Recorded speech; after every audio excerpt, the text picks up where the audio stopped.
ప్రపంచమంతా ఒకవైపు ఉంటే చైనా మరోవైపు ఉంటుంది. అక్కడ ఏం జరుగుతుందో, ఎవరు ఎవరిని అరెస్ట్ చేస్తున్నారో, అసలు రాజ్యాధికారం ఎవరి చేతుల్లో ఉందో తెలుసుకోవటం అసాధ్యం.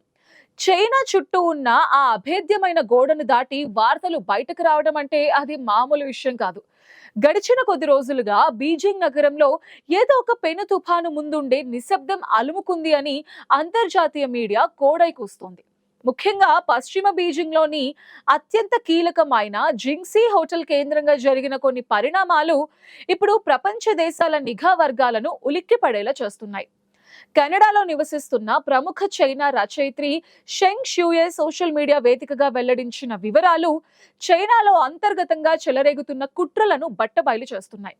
ఆమె కథనం ప్రకారం జనవరి 18వ తేదీ రాత్రి చైనాలో ఒక భారీ సైనిక తిరుగుబాటుకు ప్లాన్ జరిగింది. చైనా కమ్యూనిస్ట్ పార్టీ చరిత్రలోనే ఎన్నడూ లేని విధంగా అధ్యక్షుడు షీ జిన్పింగ్ ని గృహ నిర్బంధం చేయడం లేదా అరెస్ట్ చేయడం ద్వారా అధికారాన్ని చేజిక్కించుకోవాలని సైనిక ఉన్నతాధికారులు నిర్ణయించుకున్నట్టు తెలుస్తోంది.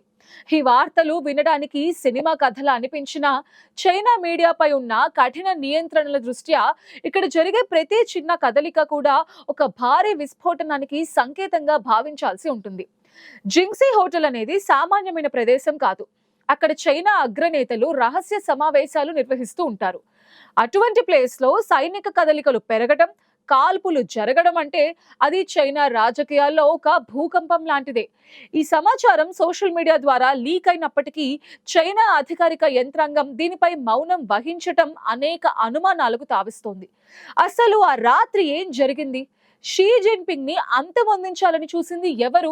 ఈ ప్రశ్నలకు సమాధానాలు వెతికే క్రమంలో విస్తుపోయే నిజాలు బయటపడుతున్నాయి. ఈ విఫలమైన సైనిక తిరుగుబాటు వెనుక చైనా సైన్యంలో అత్యంత శక్తివంతుడైన జనరల్ జాంగ్ యౌషియా, లియు జెన్లీ ఉన్నారని సమాచారం. వీరిద్దరూ కలిసే ఈ భారీ ఆపరేషన్ కు తెరలేపినట్టు ఇన్ఫర్మేషన్. వీరిద్దరూ ఒకప్పుడు షీ జిన్పింగ్ కి అత్యంత సన్నిహితులుగా ఉండేవారు. కానీ షీ జిన్పింగ్ తన అధికారాన్ని సుస్థిరం చేసుకోవడానికి సైన్యంలో చేపట్టిన భారీ క్లీన్ స్వీప్ లేదా శుద్ధి కార్యక్రమం వీరిలో అభద్రతా భావాన్ని కలిగించినట్టు కనిపిస్తోంది. జనవరి 18వ తేదీ రాత్రి షీ జిన్పింగ్ జింగ్సీ హోటల్లో ఉన్న సమయంలో ఆయన్ని అరెస్ట్ చేయాలని ప్లాన్ సిద్ధమైంది. కానీ అదృష్టం షీ వైపు ఉంది.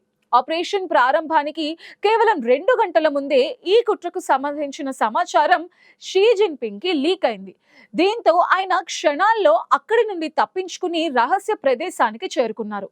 సమాచారం అందిన వెంటనే ఆయన తన వ్యక్తిగత భద్రతా దళాలను అప్రమత్తం చేసి ఎదురుదాడికి ఆదేశించారు. ఆ రాత్రి జింగ్సీ హోటల్ వద్ద జాంగ్ వర్గం పంపిన దళాలకు మరియు షీ జిన్పింగ్ భద్రతా దళాలకు మధ్య భీకరమైన గన్ ఫైట్ జరిగినట్టు నివేదికలు చెప్తున్నాయి. ఈ కాల్పుల్లో షీ జిన్పింగ్ వ్యక్తిగత భద్రతా సిబ్బందిలో 9 మంది ప్రాణాలు కోల్పోయారని, అదే టైంలో జాంగ్ యౌషియా వర్గానికి చెందిన డజన్ల కొద్దీ సైనికులు మరణించారని తెలుస్తోంది. ఈ గన్ ఫైట్ తర్వాత పరిస్థితిని పూర్తిగా తన అదుపులోకి తెచ్చుకున్న షీ తక్షణమే జాంగ్ యౌషియా, లియు జెన్లీలను అరెస్ట్ చేయాలని ఉత్తర్వులు జారీ చేశారు. కేవలం వారిని మాత్రమే కాదు, వారి కుటుంబ సభ్యులందరినీ కూడా అదుపులోకి తీసుకున్నారు. షీ జిన్పింగ్ తన కుటుంబ సభ్యుల భద్రత కోసం షెన్జెన్ గెస్ట్ హౌస్ ని పూర్తిగా లాక్డౌన్ చేసి ఎవరిని లోపలికి అనుమతించకుండా సైన్యాన్ని మోహరించారు. చైనా వంటి దేశంలో సైనిక జనరల్స్ తిరుగుబాటు చేయడం అంటే అది అసాధారణ విషయం. ఇది షీ జిన్పింగ్ ఇనుప గొడుగు కింద ఉన్న అసమ్మతికి పరాకాష్ట అని విశ్లేషకులు భావిస్తున్నారు. అసలు ఇంతటి సాహసానికి ఆ జనరల్స్ ఎందుకు ఒడిగట్టారన్న విషయానికి వస్తే దీని వెనుక వారి ఉద్దేశం ఏమిటన్నది ఇప్పుడు ప్రపంచవ్యాప్తంగా చర్చనీయాంశమైంది. షీ జిన్పింగ్ గత దశాబ్ద కాలంగా చైనాను పాలిస్తున్న తీరు చూస్తుంటే ఆయన తనకు ఎదురు లేకుండా చేసుకునే క్రమంలో ఎంతో మంది కీలక నేతలను, సైనిక జనరల్స్ ని అవినీతి పేరుతో పక్కన పెట్టారు. ఈ నిరంతర సైనిక శుద్ధి అనేది సైన్యంలో ఒక రకమైన భయాన్ని, అసంతృప్తిని నింపింది. ఎప్పుడు ఎవరి పదవి ఊడుతుందో, ఎవరిని జైలుకు పంపిస్తారో తెలియని సిచ్యువేషన్ ఉంది అక్కడ. ఈ క్రమంలోనే తాము టార్గెట్ అవ్వకముందే షీ జిన్పింగ్ పై దాడి చేయడమే మేలని జాంగ్ యౌషియా భావించి ఉండవచ్చని చెప్తున్నారు. అయితే ఇది షీ జిన్పింగ్ పై జరిగిన మొదటి హత్యా ప్రయత్నం కాదు. పలు వర్గాల కథనం ప్రకారం ఇప్పటి వరకు ఆయనపై 4 సార్లు ఇలాంటి దాడులు జరిగాయి. 2013లో జౌ యోంకాంగ్ కేసు టైంలో కూడా షీ దాదాపు 20 రోజుల పాటు ప్రజల కంటపడకుండా అదృశ్యమయ్యారు. అప్పుడు కూడా ఇలాంటి సైనిక తిరుగుబాటు ప్రయత్నమే జరిగిందని వార్తలు వచ్చాయి. 2024లో కూడా షీ జిన్పింగ్ ఆరోగ్యం గురించి, ఆయనపై జరిగిన అంతర్గత దాడుల గురించి సోషల్ మీడియాలో భారీగా వదంతులు వ్యాపించాయి. చైనా కమ్యూనిస్ట్ పార్టీలో అంతర్గతంగా ఎంతటి ముఠా రాజకీయాలు నడుస్తున్నాయో ఈ పరిణామాలు స్పష్టం చేస్తున్నాయి. అధికారికంగా మాత్రం చైనా రక్షణ శాఖ జాంగ్ యౌషియా అరెస్ట్ ని ధృవీకరించింది. కానీ తిరుగుబాటు అన్న పదాన్ని ఎక్కడ వాడకపోవటం విశేషం. కేవలం అవినీతి మరియు బంధుప్రీతి అనే కారణాలను మాత్రమే బయటకు తీసుకొచ్చారు. చైనా ప్రభుత్వం ఏ వార్తను బయటకు వదలాలన్నా అది వారి స్వప్రయోజనం కోసమే ఉంటుంది. నిజమైన తిరుగుబాటు వార్తలు బయటకు వస్తే ప్రజల్లో తిరుగుబాటు వచ్చే అవకాశం ఉందని భావించి దాన్ని అవినీతి కేసుగా చిత్రీకరిస్తున్నట్టు స్పష్టమవుతోంది.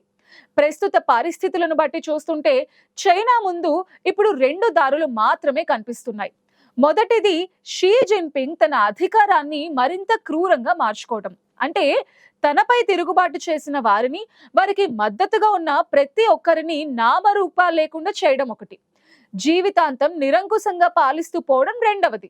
ఏది ఏమైనా చైనాలో జరుగుతున్న ఈ పరిణామాలు ప్రపంచ పవర్ పాలిటిక్స్ లో ఒక టైం బాంబ్ లాంటిదని చెప్తున్నారు నిపుణులు. చైనాలో మీడియా స్వేచ్ఛ అనేది శూన్యం. అక్కడ ప్రభుత్వం ఏం చెప్తే అదే నిజమని నమ్మాల్సిన పరిస్థితి. అందుకే ఇప్పుడు సోషల్ మీడియాలో వస్తున్న సమాచారాన్ని పూర్తిగా కొట్టిపారేయలేం. ఒకవేళ నిజంగానే సైనిక తిరుగుబాటు విఫలమై ఉంటే రాబోయే రోజుల్లో చైనాలో మరింత రక్తం చిందే అవకాశం ఉంది. ఇప్పటికే ఎకానమీ దెబ్బతిని నిరుద్యోగం పెరిగిపోతున్న తరుణంలో ఈ రాజకీయ అస్థిరత చైనాను మరింత బలహీనపరుస్తుంది. ప్రపంచ దేశాలకు చైనా ఒక పెద్ద మార్కెట్ మాత్రమే కాదు, అదో తయారీ కేంద్రం. అక్కడ ఏ చిన్న అలజడి వచ్చినా దాని ప్రభావం ప్రపంచ దేశాల స్టాక్ మార్కెట్స్ పై, సప్లై చైన్ పై తీవ్రంగా ఉంటుంది. షీ జిన్పింగ్ తన అధికారాన్ని కాపాడుకోవడానికి ఎంతటి సాహసానికైనా వెనుకాడరని ఈ ఘటన నిరూపిస్తోంది. కానీ ప్రజల మనసుల్లో రగులుతున్న అసంతృప్తిని ఆయుధాలతో అణిచివేయడం అన్నిసార్లు సాధ్యం కాదు. చైనాలో అసమ్మతి గొంతుకులకు స్థానం లేకుండా పోతోంది. ఈ అంతర్గత సంక్షోభం చైనా సామ్రాజ్యం పతనానికి నాంది పలుకుతుందా, లేక షీ జిన్పింగ్ మరింత బలవంతుడిగా ఎదుగుతుందా అనేది తెలియాలంటే మరికొంతకాలం వేచి చూడాలి. ఏది ఏమైనా బీజింగ్ లోని జింగ్సీ హోటల్ గోడల మధ్య జరిగిన ఆ రాత్రి కాల్పుల చప్పుడు మాత్రం ఇప్పుడిప్పుడే ఆగేలా కనిపించడం లేదు.